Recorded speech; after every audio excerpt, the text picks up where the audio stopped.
Sometimes we play the lottery. When there's a few $100 million on the line, there's always a chance. But we're going to talk about a lottery where nobody wins. Ever. In Lagos, Nigeria, a man gets up every day and goes to his computer where he's running several scams on Europeans, Australians, and Americans. He wins, and this is his job.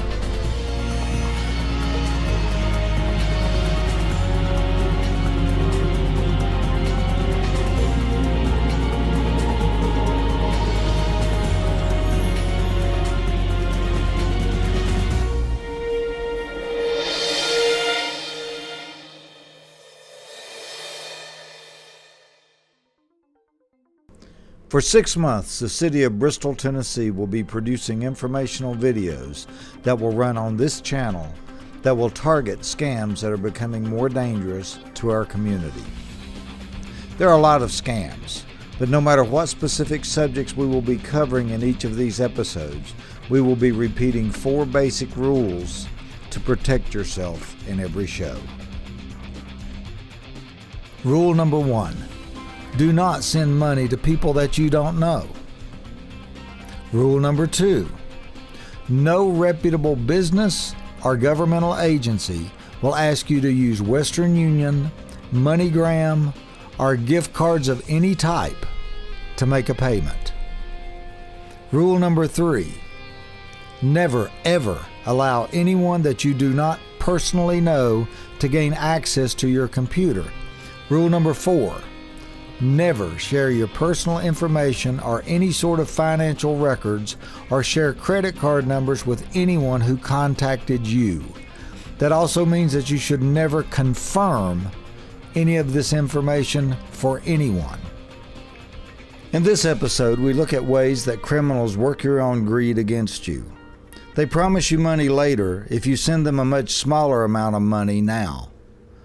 And as usual in these scams, they will play that scam for as long as you continue to send them money. It's a 21st century adaptation of a very old deception. It's called the advance fee scam. The advance fee scam dates back to Elizabethan times.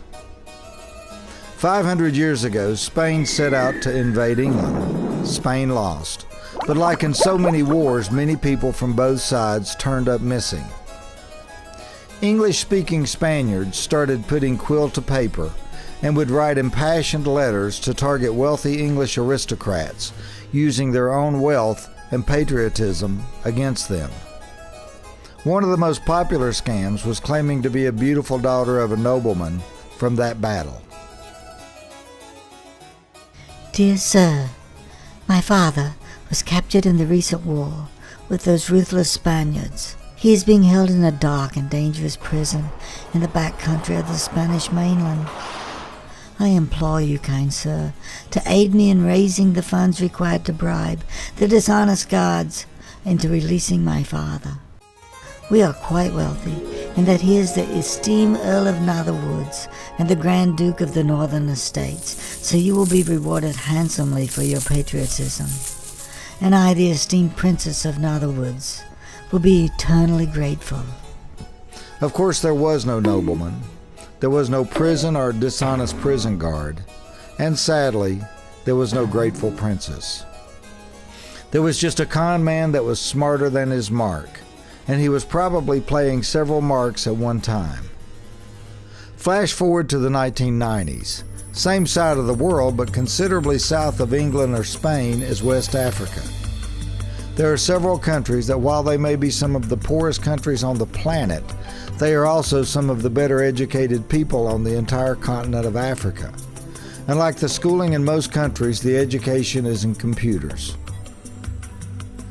The average wage in Lagos, Nigeria is about $1 a week. But kids there are a lot like American kids in that they can assemble a computer out of spare parts like my generation could put together a model airplane. And Ghana and Nigeria have extremely fast and stable internet access tied to some of Europe's fastest servers. It is often the difference between abject poverty and owning their homes. The better con artists they are, the more money they earn. They sit at terminals all day, sending out pre-written emails claiming everything from lottery winnings to threats from the FBI. They are working off lists of people that have proven to be gullible in the past, mostly the elderly and the people who can afford to lose their hard-earned money the least. And unlike phone scams, they do it by emails and social media. By the time you're talking to someone on the phone, they're claiming to be a barrister. And it's all about sending them money for promises of much more money coming your way.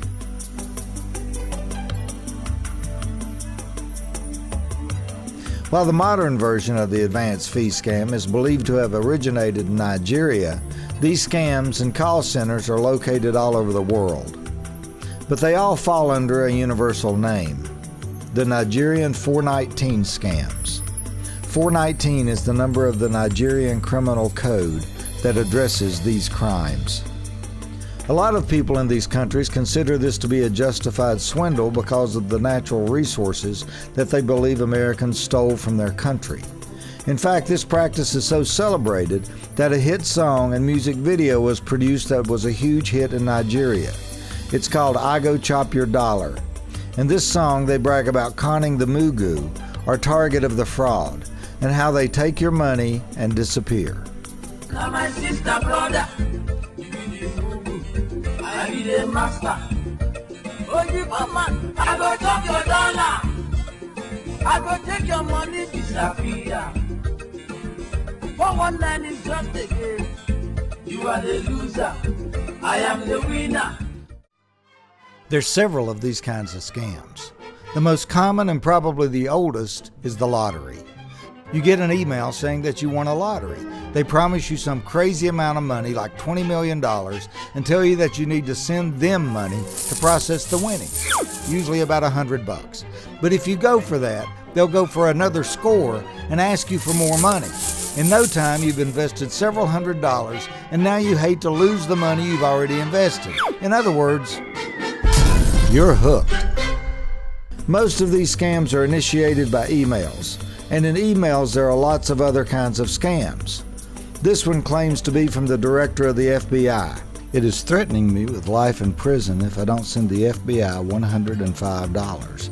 And I need to send it to some guy in the Benin Republic named Daniel Tagbo. It's hard to imagine that these things ever work. Here's one from Abraham Lincoln. I thought he was dead. While these are obviously transparent, some of them are pretty slick. If you're about to consider answering any of these emails, first do two things. Copy and paste the first paragraph of the emails into a search engine. You will immediately see dozens of references identifying the emails as a scam. If you're still not convinced, just try to find a single legitimate lottery or cash giveaway from a third world country where someone from America ever collected the money that was promised. I looked a long time and couldn't find anything. The scams that we have discussed in this segment are real and taking place in our community. If you believe that you are a victim or know someone that is a victim of a scam, please talk to someone that you trust or contact your local police department. We at the Bristol, Tennessee Police Department want to protect you and want to protect you from being a victim of financial exploitation. Therefore, we hope these tips have been beneficial. In the next episode of the CyberCon Bristol, we look at dangers of computing in public and the traps of free Wi-Fi.